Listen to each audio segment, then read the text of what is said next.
छसूबती से छसवा किस छेसवियत के फैले हुए खिलाफत राशिदा को किसर इस्लाम का सुनहरी दूर कहा जाता है। हज़रत मोहम्मद सल्लल्लाहु अलैहि वसल्लम की वफ़ात के बाद इस खिलाफत, जिसका मतलब है हिदायत याफ्ता, ने 4 सहाबा कराम को क़यादत संभालते हुए देखा, जिन्होंने नोखीज़ मुसलिम माशरे को एक काबिल एहतराम क़ुव्वत में तब्दील कर दिया। इस दौर ने काबिल ज़िक्र इलाक़ाई तौसीअ, इंतज़ामी जदत और इस्लामी असूलों के लिए गहरी वाबस्तगी का मुशाहिदा खिलाफत राशिदा इस्लामी हुकूमत और माशरती तंजीम के लिए एक नमूना है।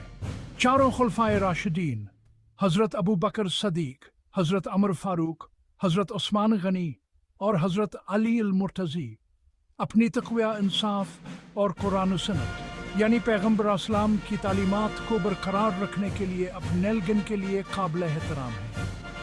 इनकी हुकूमत ने इस्लामियत हज़ीब की बुनियाद रखी जो आज भी मुसलमानों को मुतासिर करती है। यह हमज़मूना इस तब्दीली के दौर में गहराई से रोशनी डालता है। खिलाफत राशिदा की कामयाबियों, चैलेंजों और देरपा मिरासे को उजागर करता है। यह दौर माशरती सतह पर इस्लामियत तालीमात के अमली नफाज के नुमाइंदगी करता है। तारीख़ के धारे पर खिलाफत राशिदा असर नाकाबिल तरदीद है।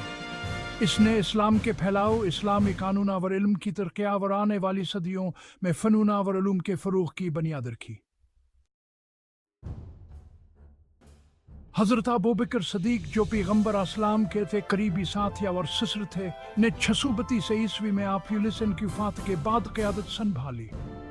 यह दौर अंदरूनी खलफशार की वजह से नुमायां था कि उनके कुछ कबाइल ने इस्लाम छोड़ दिया और खिलाफत के इख्तियार को ललकारा। यह वाक़यात, जिन्हें जंग व इर्तिदाद के नाम से जाना जाता है, ने तश्कील शुदा मुसलिम माशरे को ख़त्म करने की धमकी दी। हज़रत अबू बकर सदीक ने फौरी और फैसला कुन जवाब दिया। उन्होंने बगावतों को कुचलने के लिए अफवाज को मुतहर्रिक किया।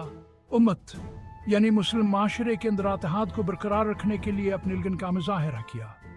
जंग व इर्तिदाद के कामयाब अख्ताम ने खिलाफत के इख्तियार को मुस्तहकम किया और मुस्तकबिल की तौसीअ की राह हमवार की। अपनी फौजी कामयाबियों के साथ हज़रत अबू बकर सदीक ने कुरान मजीद को एक ही मुस्तंद मित्र में जमा करने की निगरानी की। इस अजीम काम ने आने वाली सलों के लिए पैगम्बर इस्लाम के इल्हामात के तहफ़्ज़ को यकीनी बनाया। उनकी खिलाफत अगरचे मुख्तसर थी, मुस्लिम माशरे को मुस्तहकम करने और तौसीए के एक काबिल ज़िक्र दौर का आगाज़ करने में अहम साबित हुई। हज़रत अमर बनाल खिताब, जब अपनी दानिशमंदी और इंतज़ामी जहानत के लिए जाने जाते हैं, 634 ईस्वी में हज़रत अबू बकर सदीक के बाद खलीफा बने। हज़रत अमर फ़ारूक का दूर इस्लामी सल्तनत के लिए बेमिसाल तौसीए का दूर था। मुसलिम अफवाज ने ईमान और मकसद के एहसास से भरपूर वसी इलाकों को फतह किया, जिनमें फ़ारस, शाम, मस्र और बाज़नतीनी सल्तनत के कुछ हिस्से शामिल थे।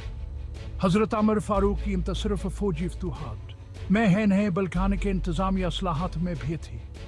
उन्होंने एक जदीद इंतज़ामी निज़ाम कायम किया। मालियात, फ़ौजिया, मोरा और अदालती मामलात के लिए दीवान या सरकारी महकमे मुतारफ़ करवाए।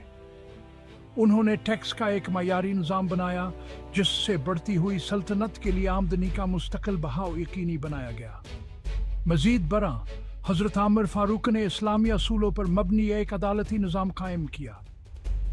उन्होंने इस खसियात को जमकर किया जो अपनी दियानतावर इस्लामी कानून के इल्म की वजह से मशहूर थे। उनके दौर में मसाजिद, स्कूलों और अवामी बहाबूद के मंसूबों की तामीर देखने में आई, जिसने फैलती सल्तनत में इत्तेहाद और मुश्तरके शनाख्त के एहसास को फ़रोग़ दिया। हज़रत अमर फ़ारूक की क़यादत ने खिलाफत को एक मंज़म कसीर नस्ली सल्तनत में तब्दील कर दिया, जो इस्लामी असूलों के तहत चलती थी।